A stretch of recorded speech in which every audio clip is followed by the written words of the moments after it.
We sorry, y'all. We sorry. Apologies.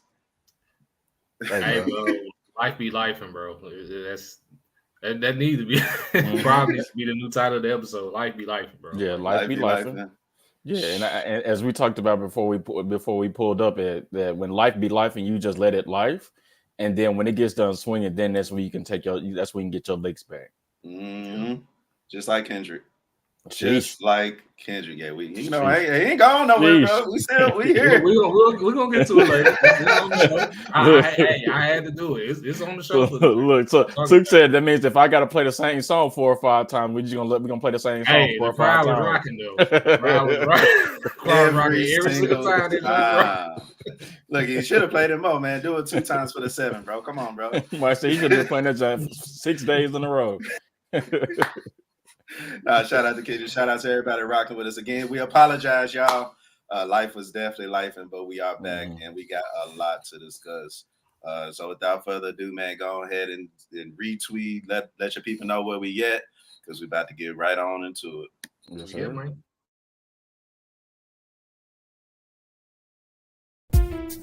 Welcome to Let's Be Real Sports Podcast, presented by Let's Be Real Media. Watch us live on YouTube and Twitter, and follow us on TikTok and Instagram at LBR_media. Also, subscribe to us on any podcast platform.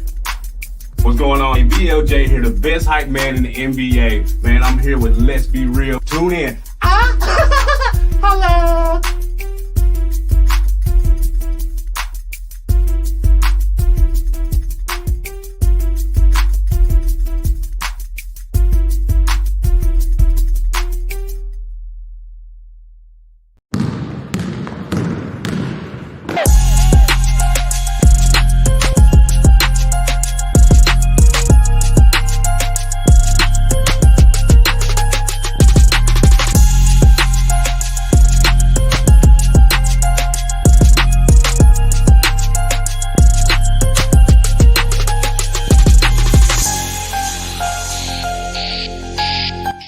Let's be real.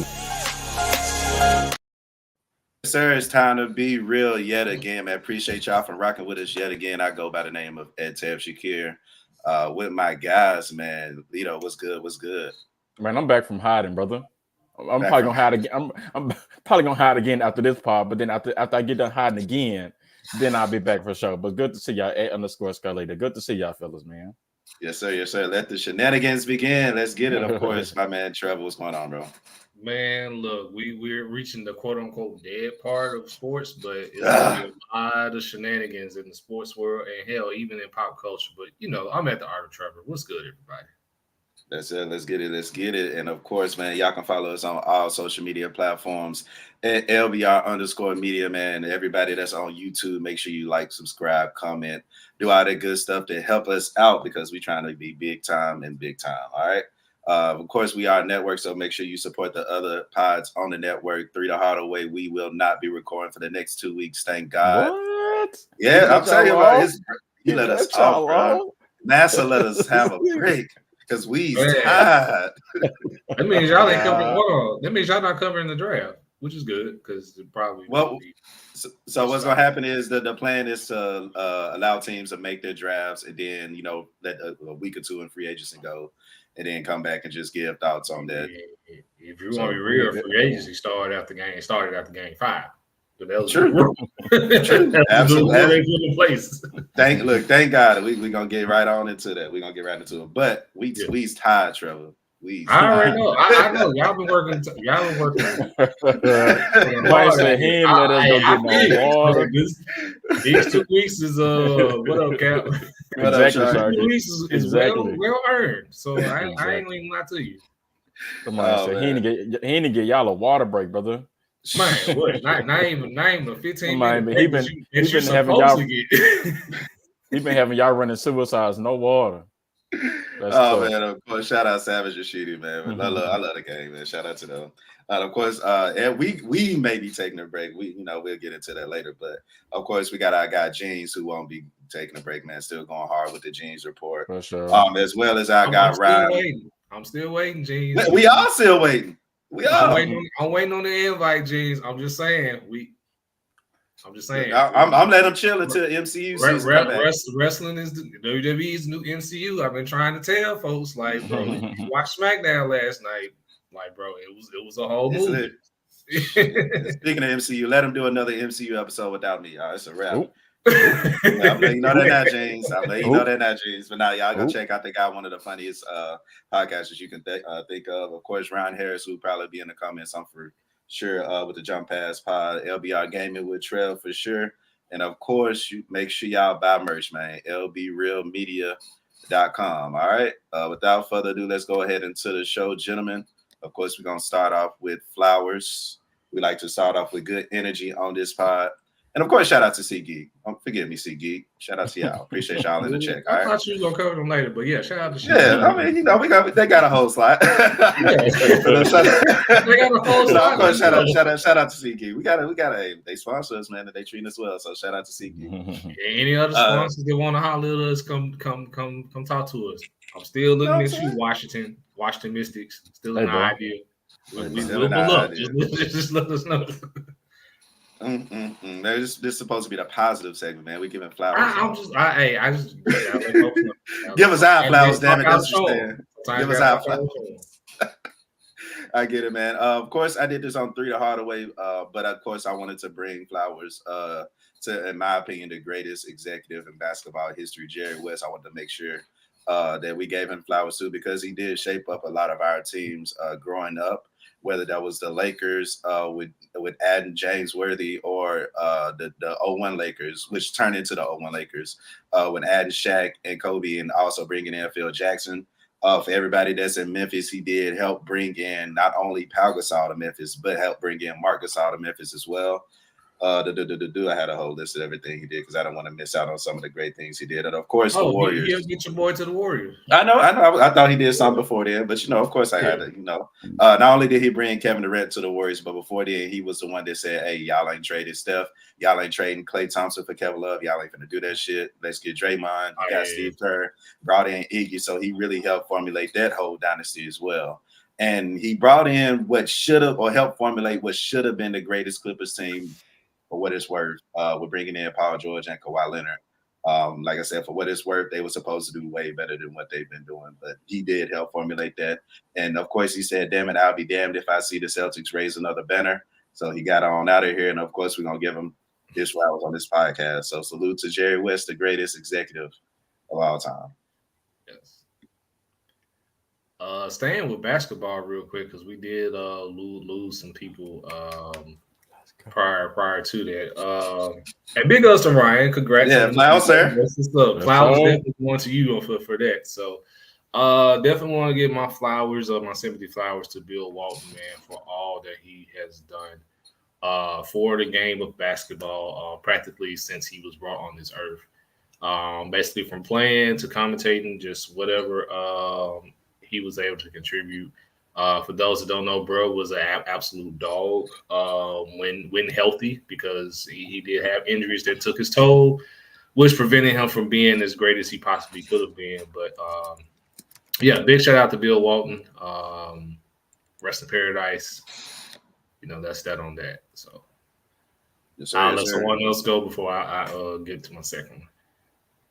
Yeah, you good? Oh. Yeah, no, I'm good. I was going to say, since we're doing that, flowers also to Willie Mays, and rest in peace to him, and prayers to his family as well. Your favorite player, right? Like the OG of baseball. I know at some point I think we'll talk about baseball here shortly, but definitely want to pay respects to that man and all he's done for that game. So definitely want to pay respects to him. And then let me end my flowers with I want to give flowers to Asia Wilson.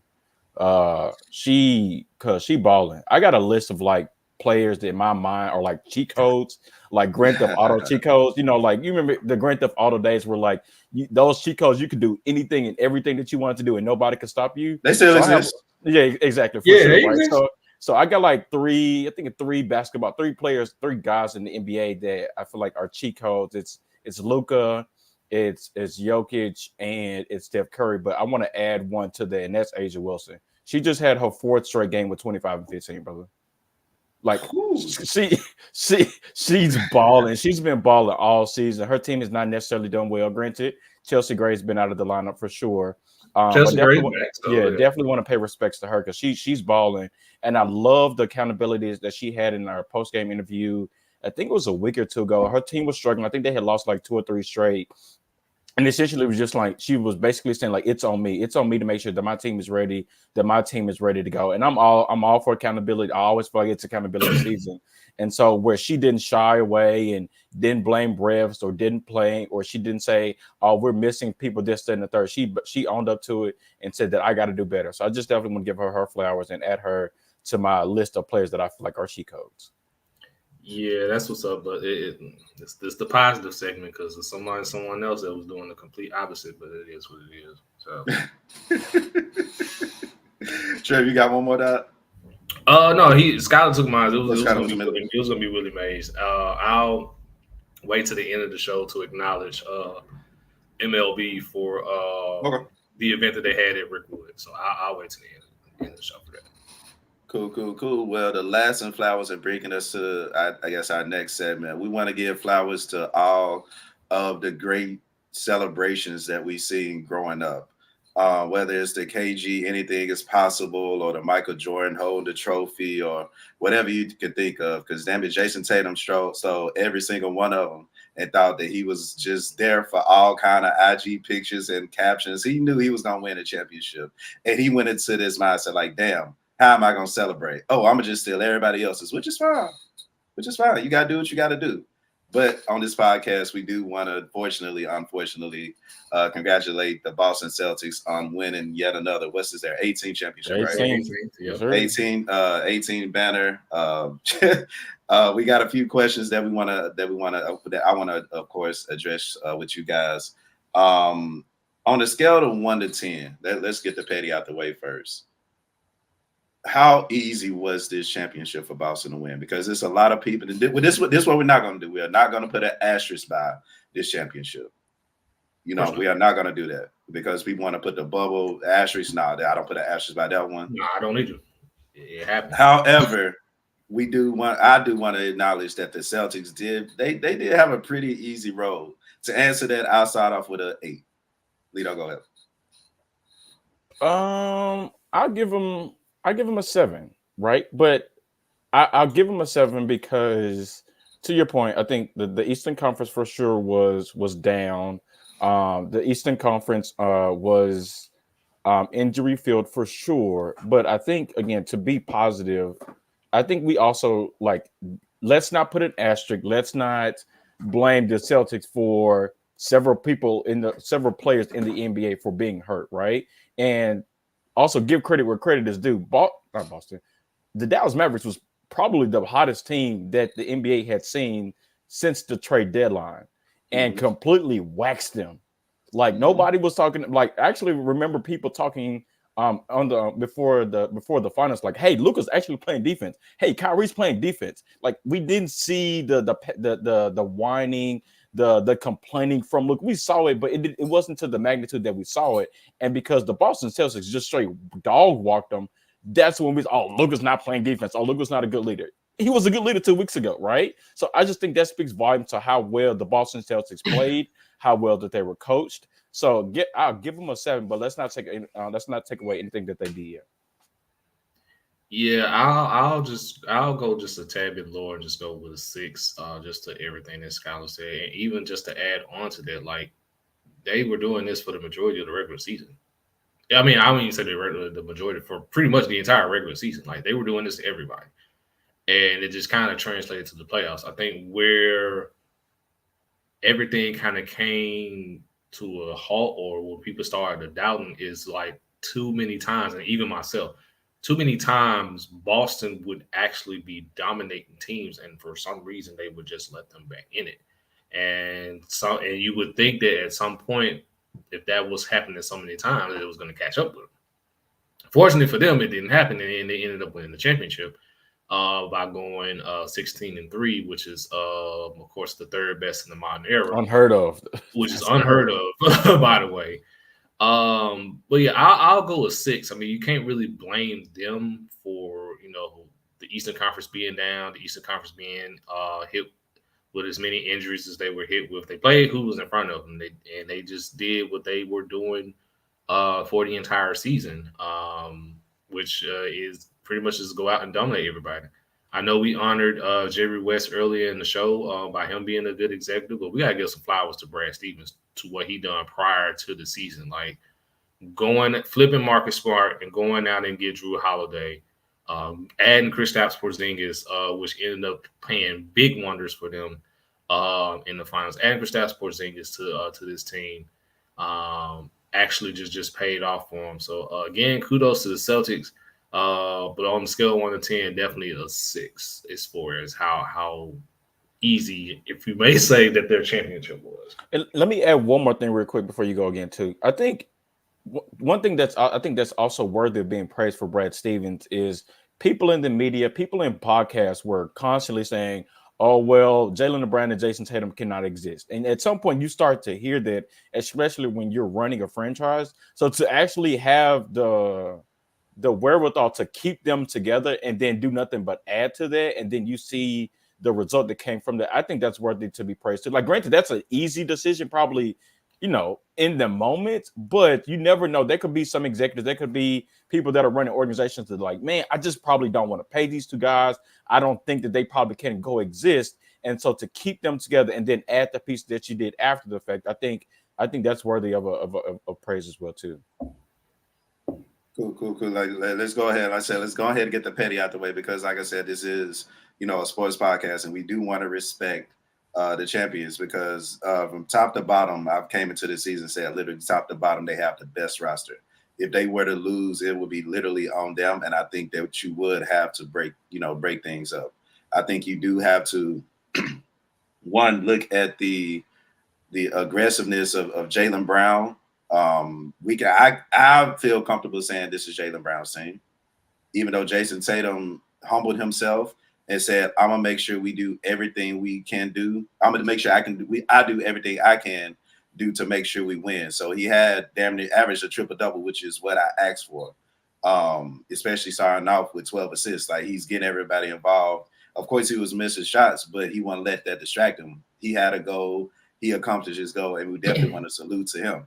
And the picture he took with Deuce was fire as hell.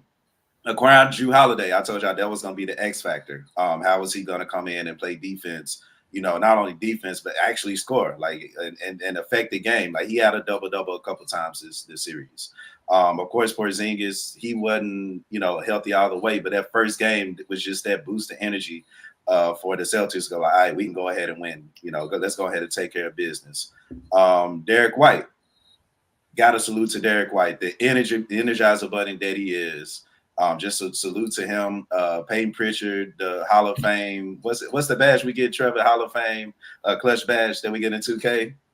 I can't even think of, but I forgot the name of it, but I know what you're talking about. Though. he got that. Any shot inside of 2 seconds, he's gonna hit that anywhere. So shout out to him. He had volume shooter, basically. The more shots he put up, the more likely he was gonna hit.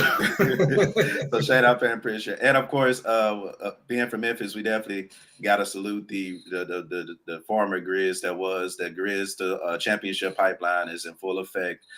With Xavier Tillman, did what needed to be done for them to win. And of course, the old head Al Horford, 17 seasons, no ring, dedicated, especially winning in college. I think he was like one of the only teams to go back-to-back, right, with the game. Yeah, he was on that Florida team that went back-to-back.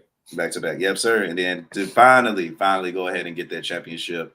It was just good to see. It was great to see. But I say all that to say that even though we went on the petty and said, hey, the Celtics had an easy run to the NBA Finals, what are the chances they can go back? Like, I actually tweeted that, hey, we went from, damn, there's something missing about this Celtics team to, damn, how they reached their final form. So that I say, on a scale of 1 to 10, just right now, if they were to keep everybody, contracts-wise work out, maybe bring in somebody else, because they probably can bring in somebody else. But let's say full roster right now, scale 1 to 10, what do y'all give the Celtics to be right back at this position next year? So assuming everything else stays the same, does everyone else in the East pretty much running back? Mhm. Okay. Well, I mean, it's kind of tough for the Sixers because it's tough to tell. There's Yeah, going to it's be tough to some tell. movement, Yeah, that's right? right. You're right. You You're can't predict that. Yeah, but that's why I'm you've saying got it's to going to be imagine some movement. the Bucks are going to do something. The Sixers are going to do something. The Heat are probably going to do something. But do you It's think just a it'll matter be of what. enough for them to beat the Celtics team? Right? I guess And that's so, kind of what I'm asking. correct, I think right? And, Philly probably. Philly So probably. if the rumors are true, if they mess around and get Paul George, I have to put Philly in there. The reason I say Bucks, Bucks ain't. They still got Glenn Rivers. Miami, Giannis. No. Miami is going to take a step back, I believe, just a tad bit, because I think Jimmy Butler's being moved this offseason too. So, to answer the question, honestly, I'll go as high as a 7 right now for them more likely to repeat. Because I don't see anybody in the East that's probably going to knock them out. If someone knocks them out, it's going to be out West. Out West. I agree with that. yeah, and that's exactly what I was going to say, because there's actually more questions than potential answers for some of the teams that you just mentioned, right? Like let's start with the Bucks. Let's start with the Bucks and then end with the Bucks by saying Glenn Rivers. So they're off the list. So then let's go to Philly. I like Philly. I like Maxey. I like Embiid. But then what do they do? And then at the end of the day, is Embiid going to be healthy enough for a playoff stretch run to get them past Boston? I haven't seen it. So again, the commandment on this podcast: when somebody shows you who they are, then believe it. So so then Philly, I don't trust Philly. I don't know what Miami's going to do. I would hope that they bring Jimmy Butler back. I've seen rumors, and again, these are just rumors that they may move off of him. I don't know what move they can make to get them over Boston. I just think at the end of the day, Boston is in a spot where you don't have to do much. I don't think you're in a space where I don't believe you have to re-sign Derek White yet. I think Jason Tatum, you're going to re-up on him. Check. Kristaps is locked in. Drew Holiday, if I'm not mistaken, not familiar with this contract, is locked in. So then you run those 4 or 5 back. That's the best 5 in the league. Name another 5 in the league better than that. That's I think that if nothing else, that's enough to get you through the Eastern Conference. The biggest question the two biggest questions is there room for ego? Could be, and then 2, who comes out of the West that could meet them on the other side? And so, I mean, they could be Denver, they could be Dallas again. At the end of the day, you respect the champ until the champ is knocked off, and so they're the champions of the Western Conference. So Denver's there, Dallas is there. I don't know what Minnesota's going to do. In my opinion, even if you run it back with that same core, that's not enough to get you through the West. And that's it, right? So I think if I had to put a number on it, my confidence level is at a 7, because I don't trust anybody in the East to make enough moves or put a roster together that's worthy enough to beat the Boston Celtics on the Eastern Conference side. And then it's just a matter of who comes out on the West. So I'll go 7. I want to bring up this point that Mike said, because I like to kind of refute that. There's been 6 different champions the last 6 years. They're not going to repeat. I feel like if you think about any team that we've had over the last few years to win a championship, whether that's the Nuggets or the Bucks or even, the Celtics. Now, I think the Celtics have been in the best position to repeat because we talk about Derek White. You signed a Derek White. He'll be an unrestricted free agent next season, so you still got him for another year. Jason Tatum, his extension doesn't kick in next year. It kick in the year after. So even though you got to deal with Jalen Brown's contract who kick in next season, Jason Tatum still making I got it up $37 million, which is probably half of what he's gonna get per year. Yeah, so it's probably half of what he's gonna get per season, damn near. Mm-hmm. So all that to be said, this can literally run it back, and if they get just a little bit more luck with Porzingis getting healthy, they can definitely be right back for sure. And you can probably sign some other veteran that come in and say, "Hey, I want to chase a ring real quick as well."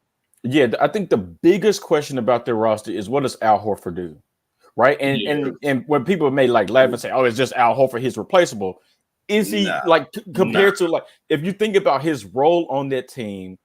I don't think he's just that much. I don't think he's replaceable. If he comes back and because Porzingis is going to get hurt, that's going to happen. do you have if Al Horford retires, who do you have to plug and play there if Al Horford does not return? And so, now, granted, you could probably find Maybe somebody. Xavier But Tillman? do you? I was just about to say that too. They kind of the same player. They're kind of the same player, man. Yeah, I say it really minutes. depends on how they feel about Xavier Tillman. Yeah, for sure, right? And I think that's fair. Now, granted, like, how long are you asking him to do that? I think that's a big question, right? Like, can he do it in spurts? Can he do it in small moments? Yeah. Oh, there you go. There we go. At least one more year. Well, there it is. There it is. Cool. No, I mean that's still a good point, like, because he is older, but like still the open three. He ain't gonna say the sharpshooter that he called himself last year, but he'll knock down that three. So Xavier Tillman, you listening, dog? Go ahead and get into that gym. Yeah, give it a month, man. Relax, enjoy your time. But in a month, start working on the three ball, my boy, because that's definitely gonna expand your career, especially on this Celtics team. Hey, yeah, man. If nothing else, man, just being Al Horford's here. If I'm Xavier Tillman, because the build is relatively the same. The game is relatively the same. Now, probably Al Horford probably has much better defense in the post than Xavier Tillman does, but he can pick that up, right? Because he's already playing behind 3 or 4 really good perimeter defenders anyway. So like he's going to be fine there. I think if I'm Xavier Tillman, I'm working out, I'm shooting around, I'm learning and watching as much film as I can with Al Horford. Apparently, Mike want us to get him. Go ahead. Yep. Mike want us to get him. I don't know how when we literally saw them give up 2-3 games. The Pacers will beat the Celtics at what? Yeah, right. And run. Running.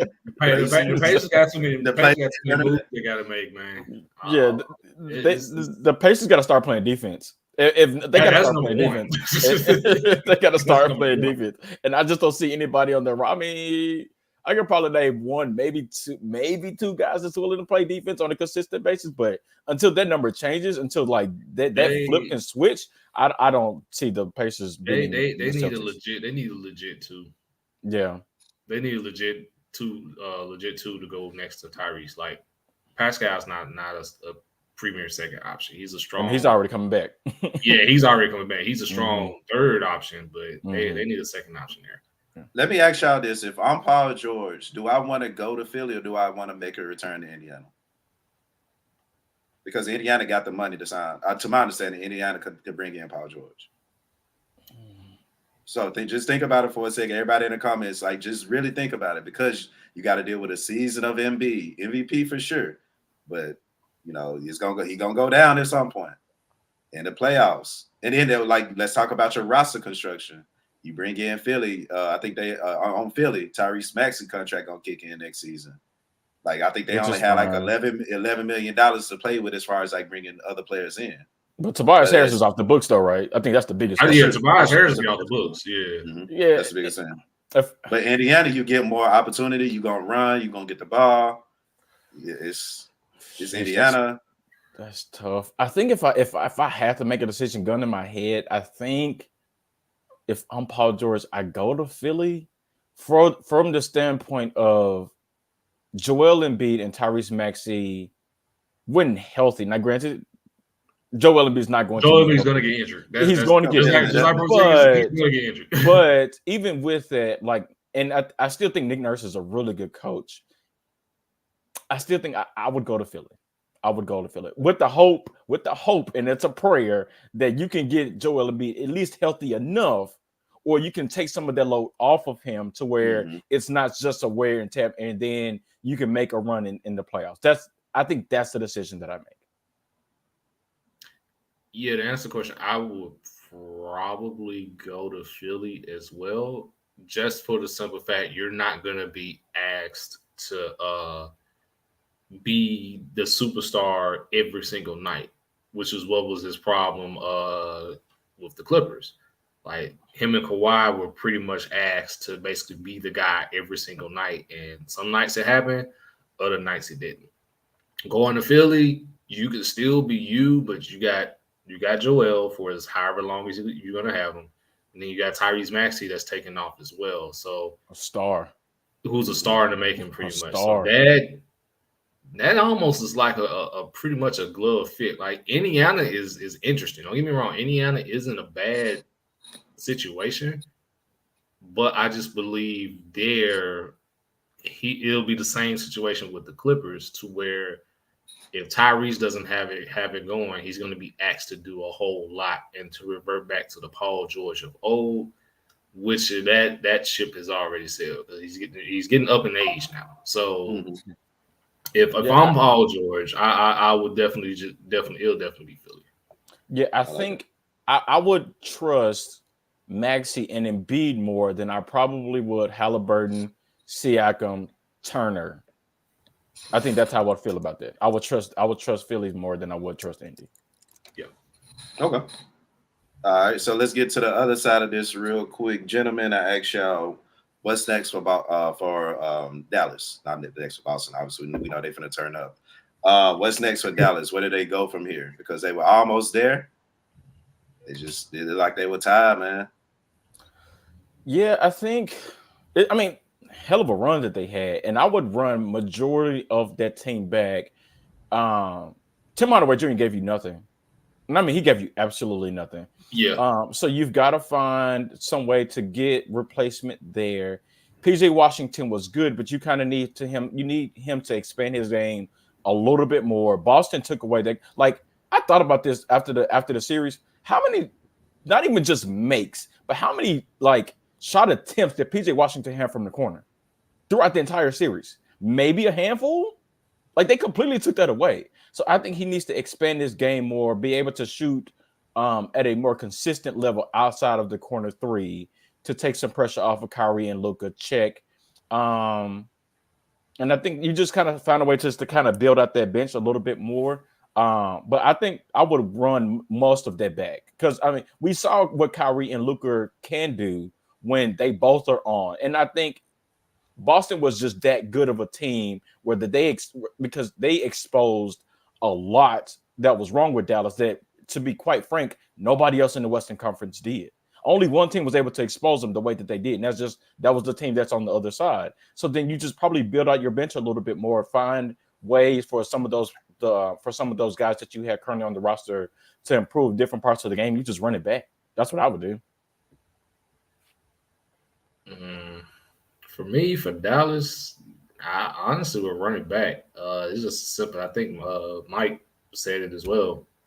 Luka got to get in the gym, bro. It's just that simple. Bro got to get in shape. It's not even a question. They were on the cusp. They were right there. They were the hottest team in the NBA past the trade deadline. The stats would pretty much show. But yeah, for me, Luka just got to get in shape. I think if you can get an upgrade for Tim Hardaway, who gave you virtually nothing in this series, because the bench is not that bad. I didn't think they should have threw Maxi Kleber out there fresh off an injury because he gave you virtually nothing as well. But I like Josh Green. I like Jaden Hardy, who gave some solid minutes in the playoffs. So that's some depth there. I agree with you, Skylar, as far as PJ. I think they need to figure out how else can they utilize him instead of just sticking him in the corner. Derrick Jones Jr. is a good utility piece, a good Swiss Army knife that can do everything. But if you're relying too much on him to knock down threes, then while he can knock down threes, that shouldn't pretty much be primarily your offense. And you got to bring him back, though, because he can defend his butt off. That's why I said he's a Swiss Army knife. He's athletic, sure. But if you're relying on him to knock down some threes, then you're pretty much shooting yourself in the foot and taking away all the other things that he can do. And in the closeout, yeah, like I said, ultimately is Luka getting in shape because Dallas probably would have had a better chance if they just got out and ran.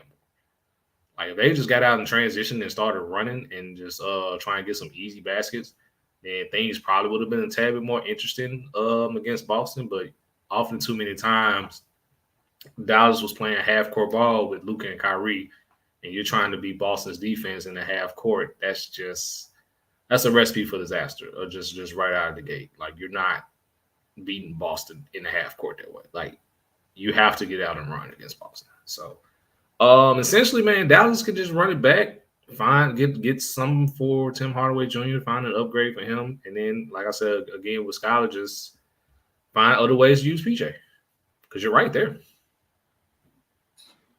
All right, I like y'all opinion on this, but I believe that you do the complete opposite. I'm not saying that you trade everybody, but if it's some upgrades that you can get, I'm with Mike, man. It's some changes that you got to do. Like I understand, using PJ in the corner and doing everything. Like he was hitting some shots, but if I can find somebody that can upgrade and PJ Washington is part of that deal, I'm throwing my deuces up. I need a solidified starting small forward for this Mavericks team. Somebody that can get his own shot, somebody that can play some damn defense, somebody like let's say DeMar DeRozan, who's a free agent, somebody like a Chris Middleton, somebody like a KCP who's a free agent. Like those are winners that you can bring in that can make a difference on this team. So I think the biggest weakness on this Mavericks team was the inexperience, not only just in the playoffs, just inexperience as a whole. And I think about when you got a nice mixture of youth and a nice mixture of veteranship, but it's time to you saw what you got. You saw what you got. If you're not gonna play Tim Hardaway when you need to, he's expendable like a mug. PJ Washington, I respect everything he did, but he's expendable. You got your bigs with Gafford and Lively. You don't need to touch that because that's something that's working. But I forgot who the starting small forward for the Mavericks is, to be honest with you. They ran if I'm not mistaken, it was I want to say Derrick Jones Jr. Derrick Jones, and that's the issue, especially when you're going against arguably the best small forward in the game, the best wings in the game. Let's say that. But Derrick Jones Jr. That's your best perimeter defender. Put him at power forward. You need what I'm saying is you need. Where does it leave PJ? That's why I said he's expendable. That's why I said he's expendable. My thing is you need another bucket. And it goes to where I was saying, if you're going to have Derrick Jones Jr. out there, you need to have him out there to play defense. But if you're going to have him out there, you need to have someone else out there that's going to knock down shots. Now, if Derrick Jones Jr. is your starter, that's an issue coming into next season. That is an issue. Because that means you really didn't look and take us, even though it's cool to run it back, it's cool to have that mentality. Y'all just got y'all asses whooped. You know what I'm saying? And y'all, to a lot of people's opinion, not to mine, but y'all were the better team. Y'all were the hottest team. Y'all just took down the juggernaut that was the Timberwolves. Y'all did everything y'all supposed to the right way. And then y'all came into the Celtics defensively and said, defensive team and didn't do nothing. Kyrie Irving probably hit 2-3 threes this entire series. You know what I'm saying? PJ Washington probably hit 1-2 threes this series. If you want to, we talking about Tim Hardaway, hell, he probably hit more threes than all of them. If we want to be real about it. He didn't. No. What I'm saying, I know. In that one game with 5 threes, whatever, he probably hit more threes than a lot. Now, maybe look it up because I will. You know what I'm saying? And if it is not, it's close. But what I'm saying is you got to improve this roster. There's ways to improve your roster. I forgot who their general manager is, but he really needs to look and say, how can I make this team get better? Because if they run to the same team, they're going to run into the Celtics possibly again, or maybe a Western Conference team that's gotten better, Grizzlies, hopefully, and say, hey, let's get it. But we'll see. Because I got to troll the nod for our Grizz later on. Yeah, because the Grizzlies could never beat the Mavericks. We just Luka anyway, so that was just wishful thinking, right? But anyway, it could be a Western Conference team. The Timberwolves can come back better. Like you don't want to come back with this same team, and you just saw that you get your asses.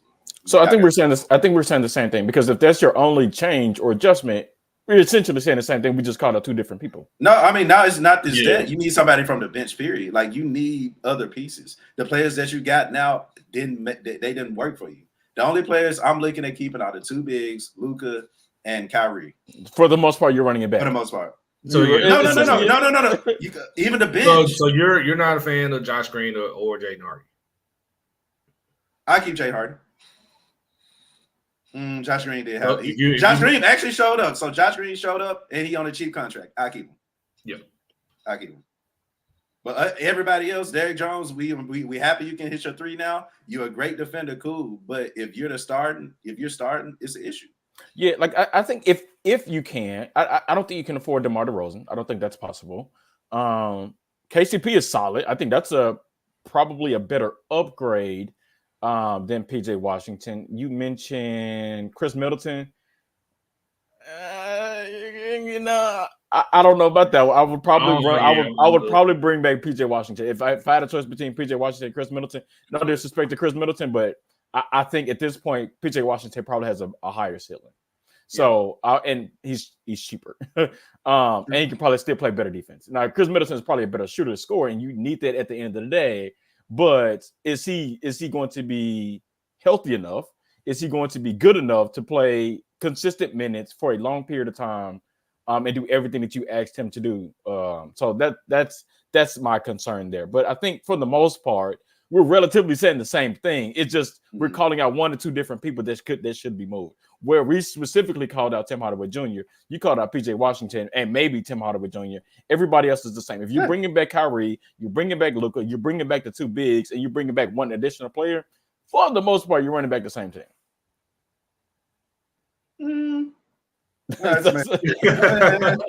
Tomato, tomatoes, what they say. Tomato, tomatoes, what they say. I guess, but I guess. My thing, I just want to see them get better. I want to see new players. I want to see new players on the team. And like I said, we'll see. We'll definitely see.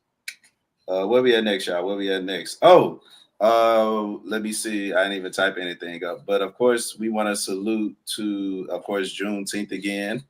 Because one of the greatest happenings, one of the greatest firings that's not really a firing happened.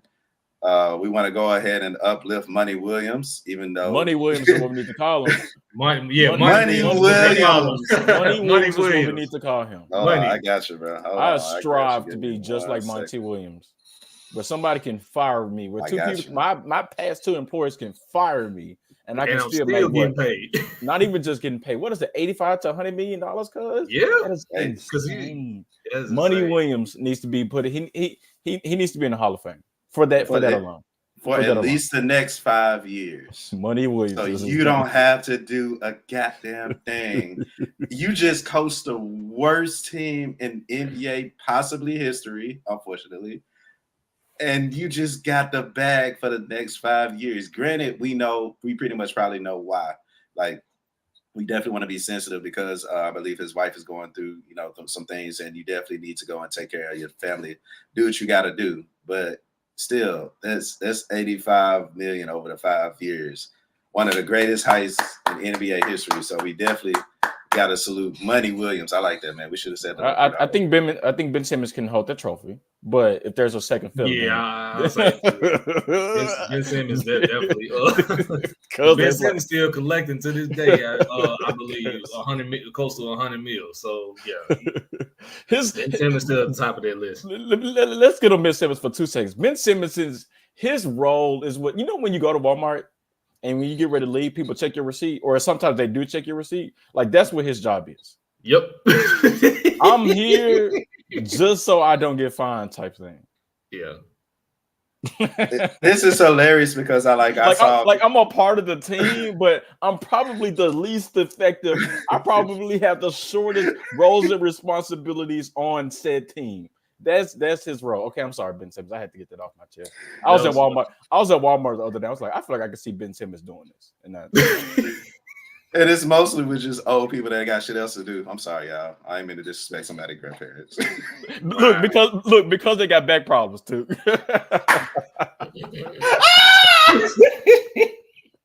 And look, this is hilarious because I saw a video of Ben Simmons saying, "I'm back."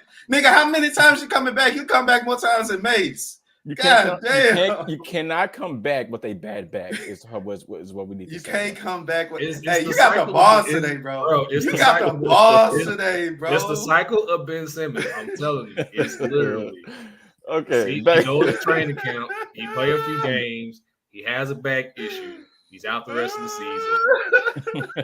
season. He posts a viral video saying, "Hey, I'm coming back," and then we back to square one again. It's the you can't come back with a bad back. I'm sorry, that's not nice. That's not nice. And then somebody True first, man. but nah, see, let me shut up because there's a such thing as karma, bro. And I just got my back fixed, right? I had back spasms for 2 months, and those things hurt, brother. So I shouldn't laugh that loud, bro, because karma is unreal. So let me shut up. Just to protect the karma, just to protect the karma, we're gonna shift it back to Money Williams. Money. Because if the truth hurts, and man, all jokes contain true shit, and you just said some true shits, bro. I'm getting tired of seeing this nigga having comeback seasons. No, I'm saying come back for only 10 games. If my back started hurting later, cool. All right, no, but all right. That's enough on that sentence real quick. But because he come back more times than Freddie, Jason, and Michael Myers. That's tough. All right, I'm good. At least they come back better than it was previously, unlike Ben Simmons. But anywho, but for all intents and purposes, Monty Williams, unfortunately, was fired. One, it's a new regime in Detroit. There's a new president of basketball operations. Everyone that was there last season is pretty much gone.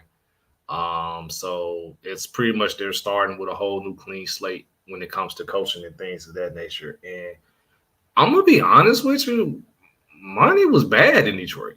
Like that's just no intents and purposes. Like you don't take over a team that won 16 games the previous season.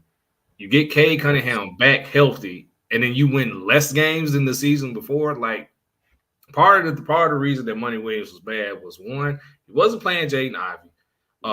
For whatever reason, he for some reason thought Killian Hayes was just gonna be this premier point guard, this premier guy, which he wasn't, to the point where they ended up just cutting him and said, "Hey, thanks for coming. We don't even want you here no more." It gotten so bad that the front office had to tell Monty Williams to play Jaden Ivey. So that was one thing. Isaiah Livers was getting too many minutes, which he shouldn't have been gotten. Monty's rotations was bad, to where Monty Williams would put in an all-bench lineup, and then from that point, Detroit would start getting smoked with this all-bench lineup. He didn't stagger minutes between Ivy and Cade. The Marvin Bagley, James Wiseman thing was terrible. Now, I will give Monty Williams this. He did give James and Wiseman an opportunity to at least do something, but it just didn't really amount to anything. And then, of course, the street. So you can't really – there's not much you can really come back from in that from that scenario. So I understand why the Pistons decided to let him go because it's a new regime, but Monty Williams did had his part in him losing the job as well. Yeah, I think he was bad. Now, granted, was he probably bad enough to where he should have been fired? Maybe, but I could see a case and scenario where, like, if this is a new regime, that losing streak was as bad as it was, and then to your point, Trevor, you regressed in the way that you did. If I know within 2 seasons, me personally, I'm gonna speak as Skylar, if I'm running a team and I know or I can see that I don't like the direction of it, I don't care if it's 1 season or 2 seasons, I'm going to admit my wrongdoing and then move on. Because at some point, things got to start changing. You cannot have that same losing culture, because at this point, those players are, I mean, they're NBA players, they're pros, but they're probably accustomed to that because that's all that they know in the league, right? So you got to start, at some point, you got to bring in a new voice, bring in new leadership. You have to instill things within them so then their confidence can change. And I just don't believe you bringing Monty Williams back for a 3rd season would have been the right thing to do. I think you just give him his money, say, thank you for everything that you've done for us, but we just need to go in a different direction. So actually, if we're being real, the Detroit Pistons actually worthy of a price to do that. They got to resign Cade because Cade's up for an extension this season. So, already? Yeah. Already. Dang, time is flying. Yeah. Cade's going to be up for an extension, so you got to lock him down. You got to lock him down while you can. Real question, because, of course, let's be real. If I'm Cade Cunningham, do I want to come back? I was just thinking that, yo. Okay, well, I was thinking that too. I'm asking. Hey, K's my I'm guy. asking. Y'all know Cade is my guy. I mess with Cade. I mean, I need something from this front office to show that y'all are committed to me and doing something that's worth staying. They're going to be committed to him, but are you committed to winning? And I think depending on how you're wired, everybody's wired differently, right? Like money could be his root, his end all be all, right? And if he wants to get paid and he wants to get that all in Detroit, then hey, that's him. But then you could have somebody that's wired totally different. It could be me, right? I'll put myself in there and be like, yeah, I can get my money. I'll probably find because Detroit's going to be able to offer him more money and more years than anybody else will. Check. But if I can go somewhere else, maybe take less money, maybe a less year, and I just feel like I'll probably make up that money in endorsements, shoe deals, get whatever the case may be. Me personally, Skylar would make that move because I just don't see where you as an organization, and still they got another year or so to prove that. But from what I've seen today, I don't trust you to put me and the team in the right position to succeed. That could change, but right now I don't see that. And if I'm Cade Cunningham, that's how I would look at it. Yeah. Cool. And apologies to everybody that's listening for us talking about the worst team in basketball for the last 10 minutes, but you got to understand, we got some Detroit relations with Trevor, and then you're talking to somebody who actually had them bum-ass dudes making the playoffs. So, I mean, everything that's going on now, it needs to be happening. If you're gonna go, if you might as well just burn everything down, even though it's not like I have to make the playoffs because like Cade coming back, I enjoyed watching them play. The roster construction ain't as bad to my understanding. It's not as bad to what people believe it, but they do have players that shouldn't be played, which was Monty Williams' fault. Like no way in Hayes, I'm giving Killian Hayes, Jaden Ivey minutes. Like, yes, Mike, I had them going to the playoffs. Just like I said, I enjoyed watching them play. They won 16 games. They could have at least made the play-in or at least fought for play-in position. Yeah, especially with Cade coming back, and I got a thing with third-year point guards. The third-year point guards, that's when we know for sure what they'll be in their season, and Cade was coming into that. Sure, playoffs or at least play in contention, but shit, I had him in play-in as well because I really thought. With Cade coming back, Monty Williams coming in, of course, this was prior to the season. With Monty Williams coming in, I thought that maybe, just maybe, they could fight for the 10 seed, maybe. But those are good points because realistically speaking, if they were in the West, you could kind of understand that. You call it a spade. The Western Conference has the better teams. They have the construction of teams is much better in the West than it is in the East. Because the East was so bad, there was so much movement within the East. You should have at least been sniffing at the play-in. Maybe you don't make the play-in, but in the Eastern Conference, everybody should be at least within the play-in area. And for you to be that bad, for you to be that far away from just the play-in is that's pretty bad. Yeah. And to answer your question, Mike, just me, bad basketball analysis because, we owned up to our thing. I really thought that they could have had a better season than the Magic, to be completely honest with you, which, they ended up making the playoffs. So shout out to the Magic. But that was just me. None was in my I didn't think Chicago would. I thought Chicago. I thought Chicago was really going to be like terrible this season, and somehow they managed to stumble their way to the play-in. So that's where it came from. Per usual. More about Chicago. I can't wait to talk about them. But before Chicago, of course, we got to give more flowers where flowers are due. Coach JJ in this thing, man. Coach JJ. I can find the clip. I told y'all the moment the podcast started, I said JJ Redick was going to be the next coach of the Lakers. That was his interview, right? That was his job. That was his interview. He was interviewing for the Lakers coaching with the podcast. That's what the internet's saying, and I agree with it. And yeah, but I told y'all. So the moment that started, he was gonna be the next coach of the Lakers, and here we are. What, maybe a month or so later, maybe even 2 months. I can't remember how long ago that I made the statement. And here we are, once again, the Lakers with another first-year head coach. And And you guys talked about it on Three the Hard Way, so I won't harp on it too much. But I don't see how this moves the needle for the Lakers, because right now the Lakers kind of are in an identity crisis. Because if you know the history of the Lakers are built to do one thing and one thing only, and that's win championship. Win championship. That is the win championship. So you're obviously looking to possibly try to max. If you're trying to max out as much as you can with this LeBron AD era, then JJ Redick wasn't the hire to do. And then on the other end, it's like you're trying to kind of blend pretty much what every NBA team is trying to blend, trying to win now with having, solid pieces or a solid foundation for the future, which it never works. That trying to play the middle of that never works. You're either going to go all in or you're going to just build for the future. And me personally, I say take your franchise back, let LeBron walk, get what you can for AD, and just start obtaining assets and start building for the future. But that's not me. But I'm sitting here and y'all are up there in LA. But I guess congrats to JJ. We'll see what happens. The podcast is probably going to be even funnier now, especially after Lakers losses, to watch him and LeBron just have a discussion about what happened. But yeah, I don't think this moves the needle for them as them trying to compete in the West.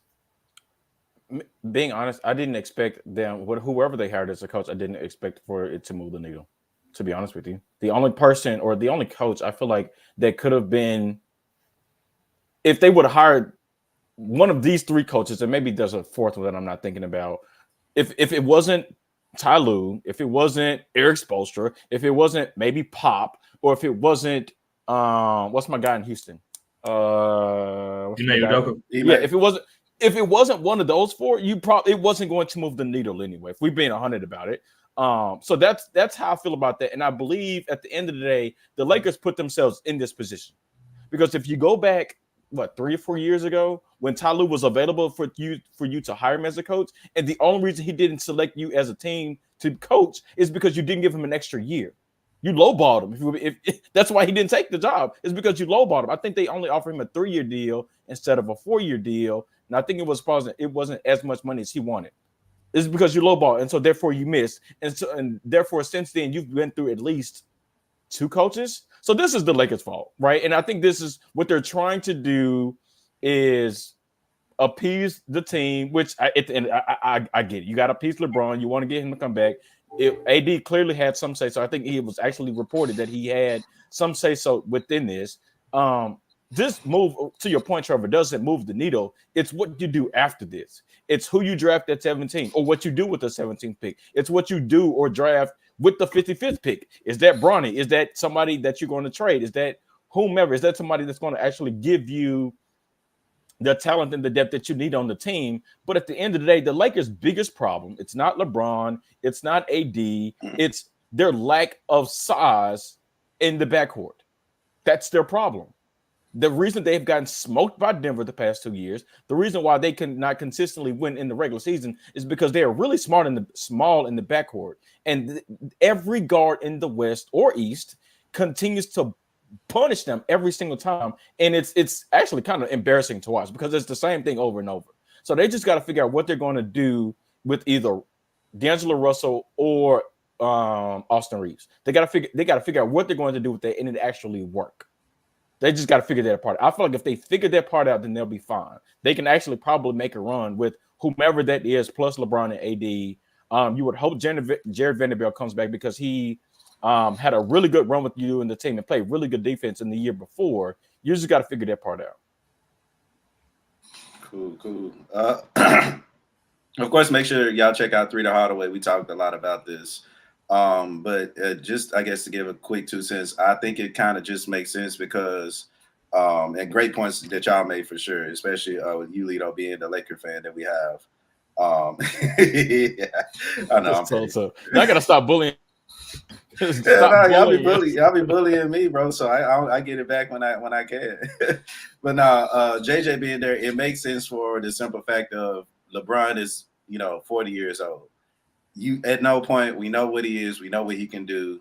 How do you coach a LeBron James? How do you get a team together with LeBron James? Well, we know LeBron has been known to be, player, GM, and now he's about to be coach. So I mean, not coach per se, but he's gonna be working with, you know, the JJs, the Rondos who, you know, possibly can come in. The whole coaching staff, it will be a part of LeBron and trying to do what he can do. What's going on, bro? No, I can make my statement when you're done. Okay, for sure. But you, the front office, they do definitely need to figure out how to better maximize this roster as well. D'Angelo Russell better not be a part of this team next season. Yeah. If he is, the Lakers failed in all season. Mm-hmm. In the last 25 years, there have been 9 coaches that have been hired with 0 experience. Only one of those coaches has won multiple playoff series with said team that hired him, and that's Steve Kerr. It's crazy. So statistically, this is not going to work. So remember that same podcast that Trevor said that JJ Redick was going to be the coach is the same. I believe it's the same podcast that I said we will be talking about the Lakers around the same time next year. Why? Because they're doing the same exact thing that they've been doing. I'm gonna ask y'all what I asked the fellas on the pod, and especially Lito, I want you to answer first because you are a Lakers fan. Haha. As a Lakers fan, do you feel stuck with LeBron James? I'm not a Lakers fan. Let me start there. Okay. 2, do I feel stuck? I believe your answer is yes. I honestly believe your answer is yes, because if your goal as the Lakers is to do one or two things, and you really want to do both, is to win championships, sell tickets. Well, if you can't win championships, you're damn sure that better be selling tickets. That's your job. That's your job as the president, as the GM, is to do both of the two things. And specifically as the Lakers, as Boston, as the Heat, your goal is to win the championship every single year and sell tickets. So if you can't do one, you better be doing the other one. And so what does LeBron James do every single time he puts on the uniform, he dribbles the basketball? He's selling tickets. Fair point. Trevor? Unfortunately, that is the case. But I do feel, and that's why I feel that the Lakers are stuck with LeBron. I at this point, if it costs a couple of ticket sales and things of that nature, do what you got to do. Take back your franchise. Hey, folks were still going to the games before LeBron got there. When it was a young Lonzo, Brandon Ingram, Julius Randle, and company, folks were still going to those Lakers games then. They're gonna still be going to Lakers games afterwards. Take back your franchise. Do what you got to do. Take back your franchise, man. I mean, just start over. Like it's over. It's okay. It's okay. And we can say this and move on. I think you low-key got to be as bold as you was when you traded for Shaq. Like, granted, that was a totally different regime that did it. That's a totally different. You got to have a different type of mindset, and we know who pulled off the trade because we just talked about him earlier. But you low-key gotta be bold enough to make that type of move. And I just don't think the Lakers are. I don't think they about their life. That's what made Jerry West the person that he was. It's because he was bold enough to make those type of moves. Mm-hmm. Speaking of moves, ladies and gentlemen, we got our first official trade of the all season. We got Alex Caruso getting traded for that freaky ass Wicca out there in OKC. The fan. The fall. He a fall. Freaky ass Wicca. Freaky ass Wicca. Okay. I said this a lot about OKC. Josh Diddy. That's a good one, Josh Diddy. That is a good one. That's a good one. Man. I always used to say this about the Thunder, man. Sam Presti does it again. Like, how on God's green earth were you able to get Alex Caruso? Alex Caruso. Elmer Fudd is your name. That is hilarious. Look at this shit, bro. We Bro, live in a matrix, bro. We live in a freaking matrix, bro. No, it's like, how were you able to get Alex humanized Elmer Fudd, bro? I'm dead. Twitter. All right. My fault, Trevor. My fault. No, that was funny. That was funny. No, you good. But no, if you're Sam Presti, like, how on God's green earth were you able to get Alex Caruso basically for virtually nothing? Let's just call it what it is. You didn't have to part with any of your draft picks. that you the caravan of draft picks that you had. All you had to do was just get rid of Josh Giddey, someone who you weren't going to re-sign anyway, who was looking for an extension. You weren't going to re-sign him anyway. Played himself off the court in the playoffs because he wasn't really much of a factor for you guys in the playoffs. And Sam Presti is just, he's just that good. And then for Chicago, man, it's like, yo, what the hell are you doing? Like, what essentially are you doing? I don't know if this was Woj or this was Josh Giddey's representation, but the reason behind it, they said that Josh Giddey has all-star caliber talent at just 21, and I'm just like, yeah, this is gonna blow up in Chicago's face. Like, whoever's in Chicago, I feel sorry for Bulls fans out there because y'all deserve so much better than what this front office is giving y'all. If I'm Chicago, I wouldn't even go to any games, honestly and truthfully. I know it's a fire sale there, and I'm pretty sure people are trying to, Chicago is trying to get rid of everybody. Because I think DeRozan is eventually going to walk. See what you can get for Vucevic. You're not going to get a lot for Zach LaVine. So you might as well. So that contract and his injury history, that's just y'all bagged yourselves into a corner with that. And then Lonzo is essentially done. So I understand why you would make the deal for Josh Giddey, but I don't know, man. If I'm Chicago, I think you talk. No offense, but I think you're talking out of both sides of your mouth because everything you just said is the reason why they should have traded Alex Caruso. Now, granted, I don't understand how you don't get a first round pick back. Okay, you're right. That part I do not understand because how the hell you make a deal with a team that has how many first round picks or how many draft picks within the next 2 years? Remember. An insane amount. An insane amount. How do you not get one? I understand trading Alex Caruso because essentially that entire team needs to be done. You need to start all the way over. Nothing about that team works because that team has been mid for a very long time. And as all three of us smoke, if I'm not mistaken, we don't like to smoke mid. We don't like to entertain mid. So then why should you bring mid back to the party? You don't do it. So trading him was the right thing to do. It's a really good trade for OKC. But are we sure the Thunder are going to be really good? Not only next season, but years to come. Yes. Well, let me rephrase that. Do we trust the Thunder to be a title contender? Right. Really good roster, run by a really smart man and intelligent man. Yes. Check. But are we sure the Thunder are who we keep saying that they're going to be? That's all I want to ask.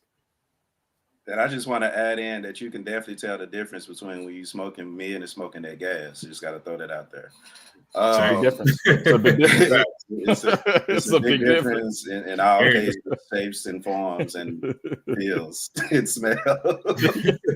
Exactly. So why entertain the mid? You feel me? Why entertain it? And you see all this roasting we doing to the Bulls and how they are constructed and ran. That's why Tuka and I thought Detroit was going to at least continue to play in because Chicago is just that damn mid. If Chicago is that damn bad and they can make the players, why couldn't the Pistons? That's where we're coming from. Why couldn't the Pistons? But to take this more on a serious note, I honestly think that this was a fair trade. I say that because if you look at hopefully what we're looking at the Bulls is a rebuild.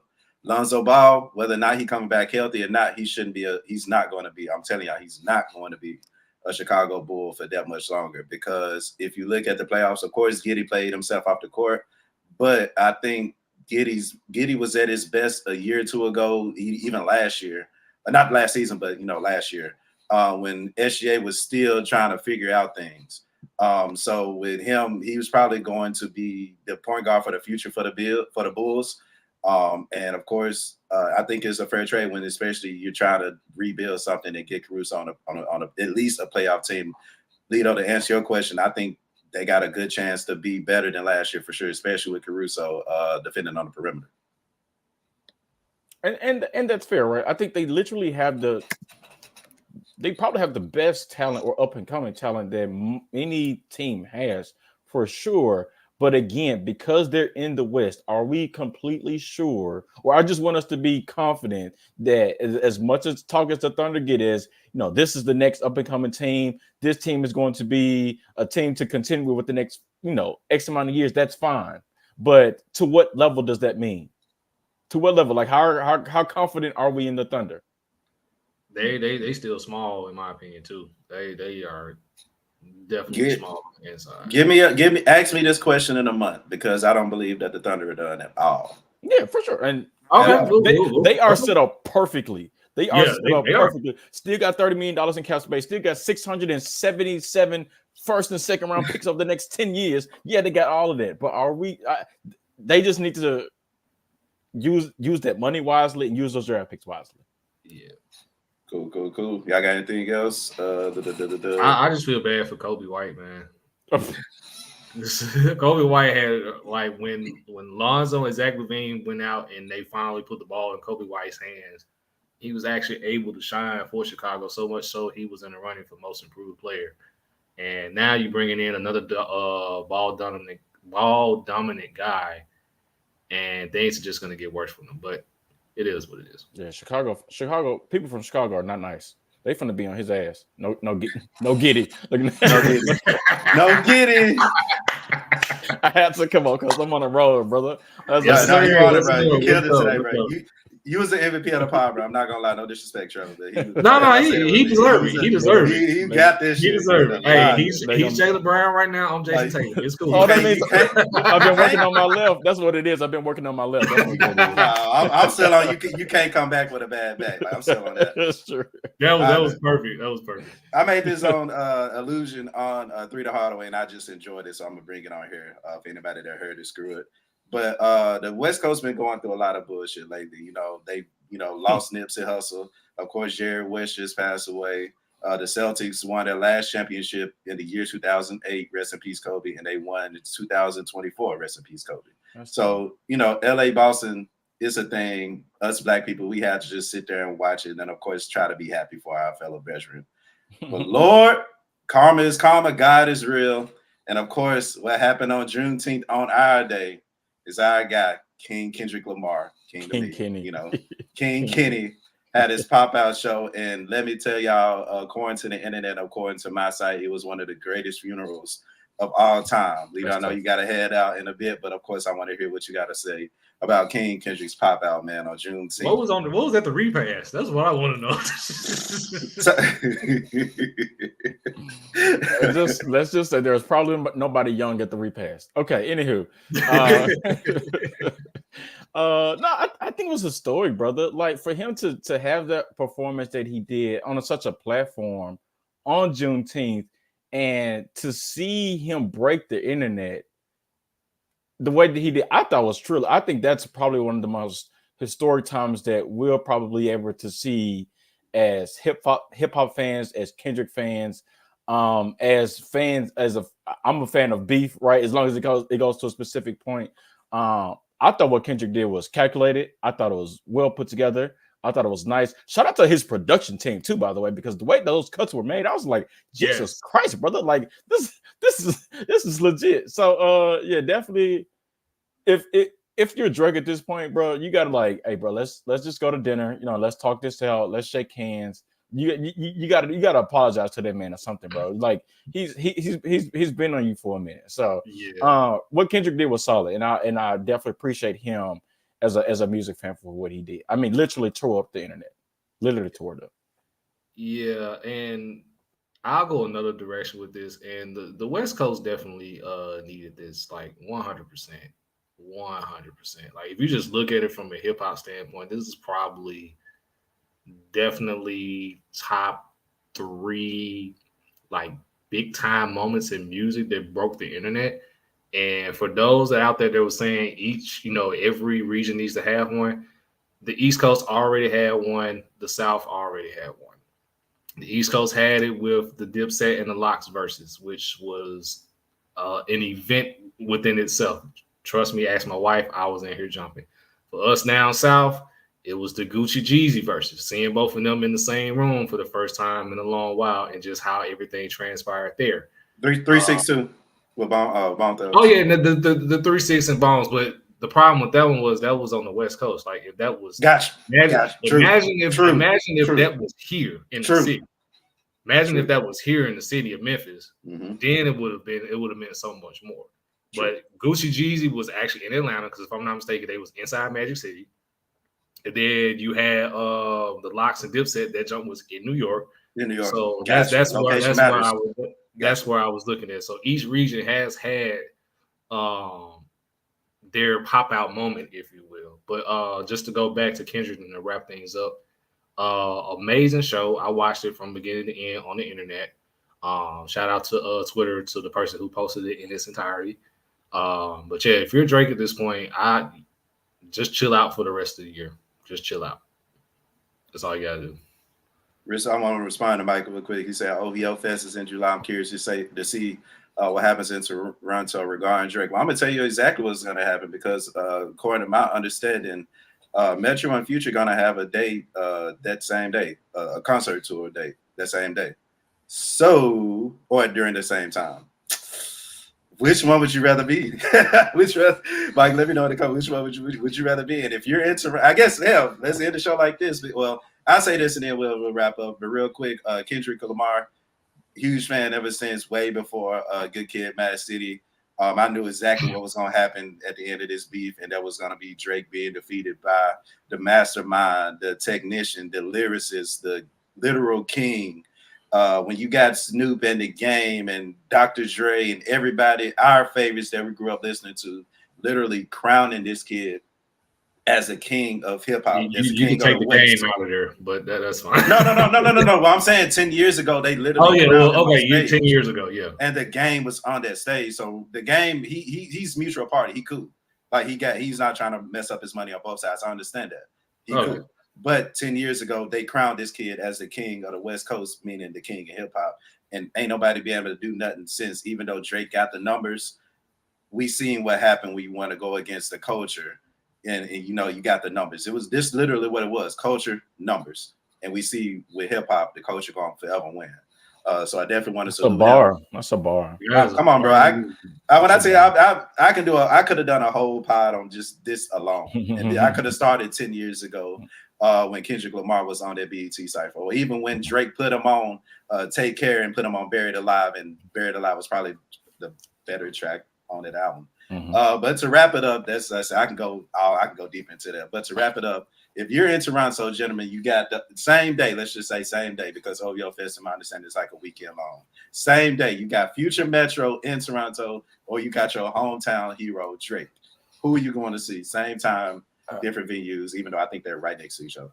Oh, that's tough. Because if it went in Canada, I would give you. It's because it's in Canada. It's because it's in Canada. You going to Drake in Canada? If I grew up like listening to nothing but Drake and he's on, bro, that's just like it's like 360 from here. Yeah, it's just like you being from a hometown city, and then like this artist has put out so many really good tracks, has the numbers, this, that, and the third. But then you have, I don't even know what's comparable to Metro and Future on the same day. If it's 3-6, bro, I'm going. If 3-6 was. Yeah, bro, I would pull up to 3-6. If it wasn't in Toronto, it wouldn't be. Yeah, the answer is Drake. Simply because this is hilarious. Oh man, read Mike's comment, man, saying he was recently in Toronto and they ain't playing no Drake. Drake probably got Hitman going out around, man. You already know. But I guess to answer my own question, man, I'm going to see Metro and Future. I ain't going to even lie. They don't come to Toronto a lot. Drake will be here next year. Drake will be here. Hell, I seen Drake last year. He ain't got nothing else I want to see outside of Sexy Red. And I'm not going to no Drake concert to go see no damn Sexy Red. So I'm going to see Future and Metro. Bow, man. Hey, bro. Man. Crazy.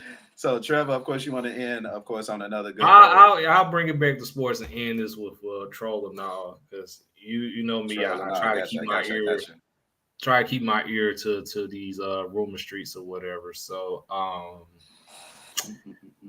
we're nearing the NBA draft, of course.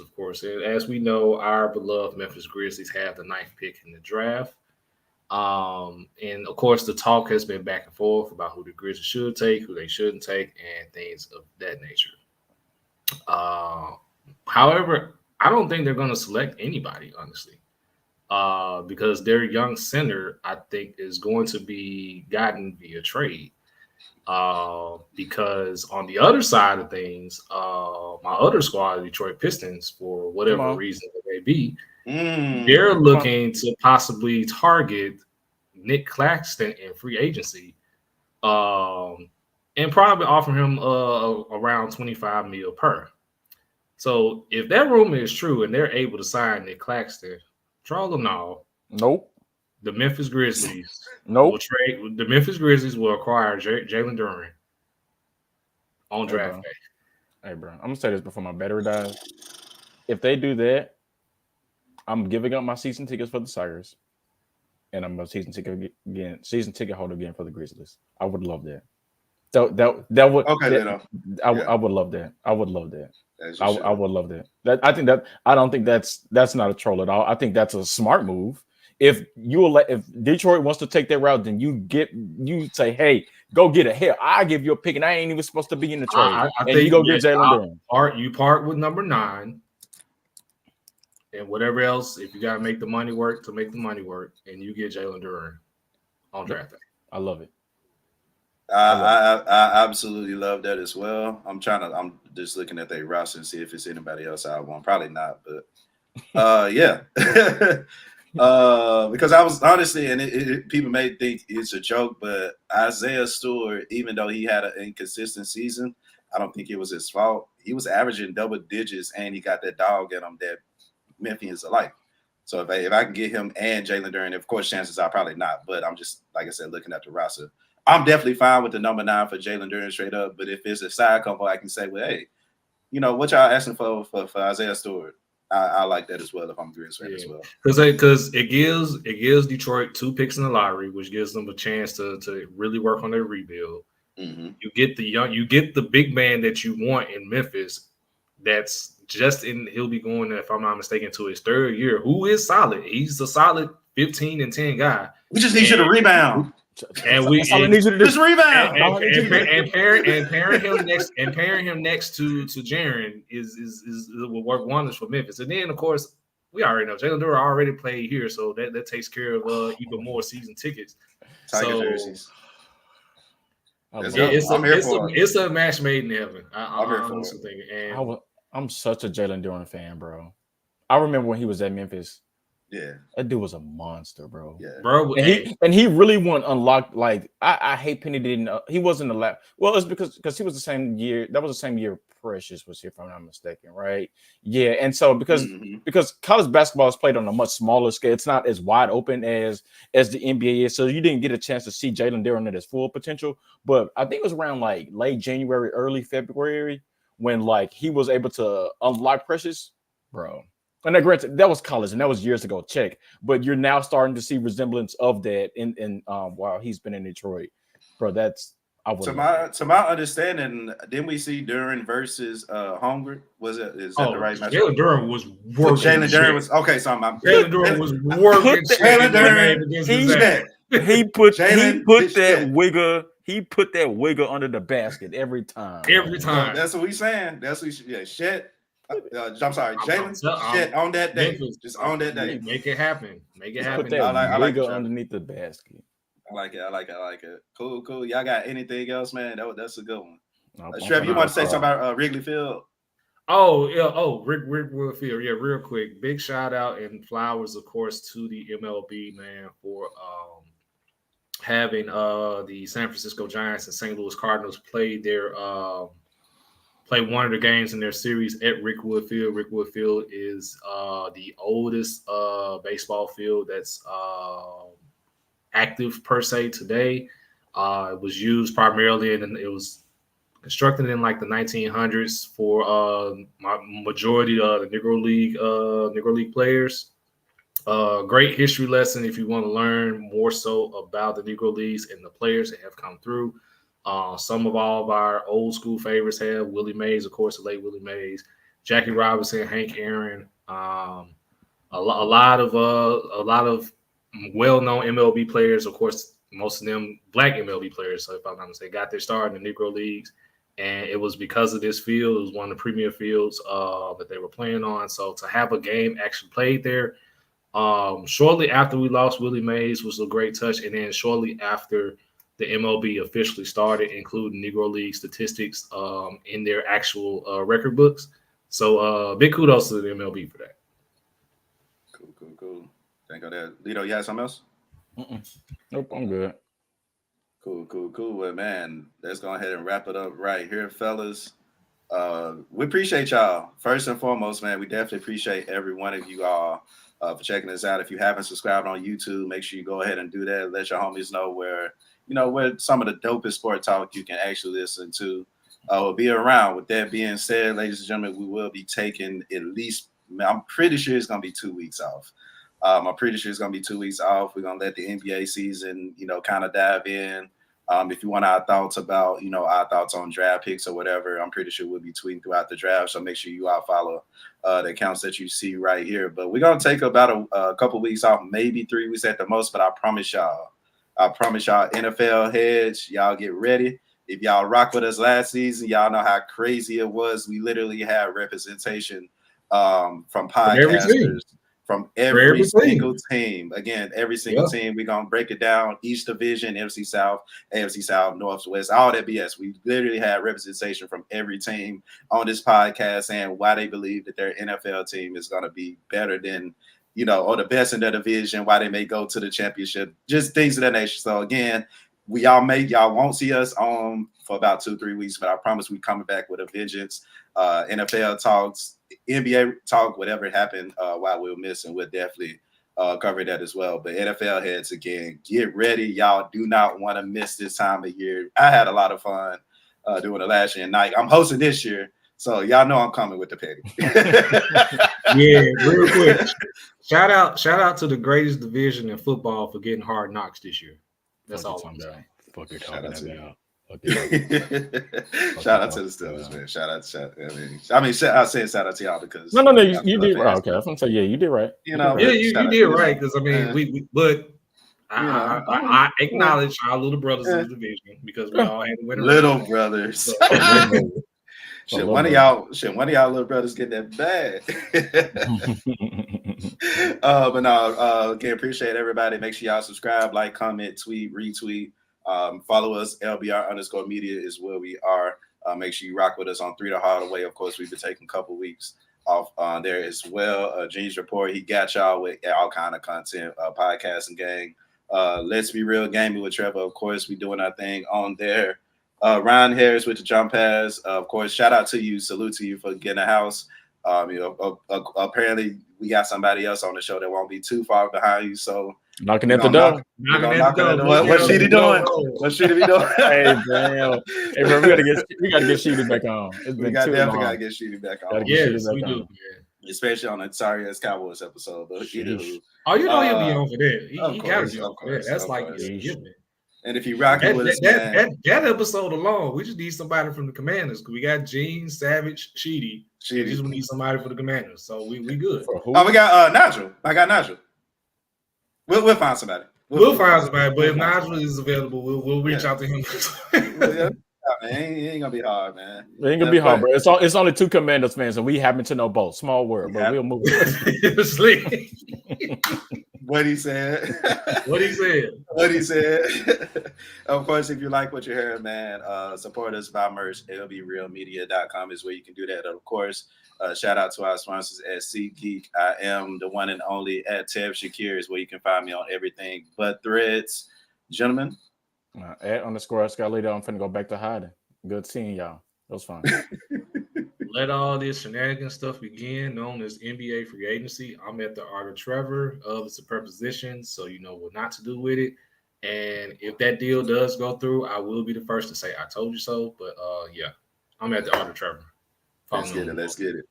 And of course, again, we won't be back for another 2, maybe 3 weeks, but I promise we will be coming back with a vengeance. This is a wrap up of season, whatever. I don't forgot what season. We don't even keep season. I was going to say I literally went blank like, damn, what season this is? But I'll say this, bro. We low key like The Simpsons. How many seasons The Simpsons have? Don't know. They just ran too many. We almost there. Oh, they at 30 at this point. 4 seasons, they should be at 30. Okay, Family Guy. But so again, shout out to everybody rocking with us, man. We'll see y'all when we see y'all. Make sure y'all tapping in with us. Stay safe, be blessed. Peace out here.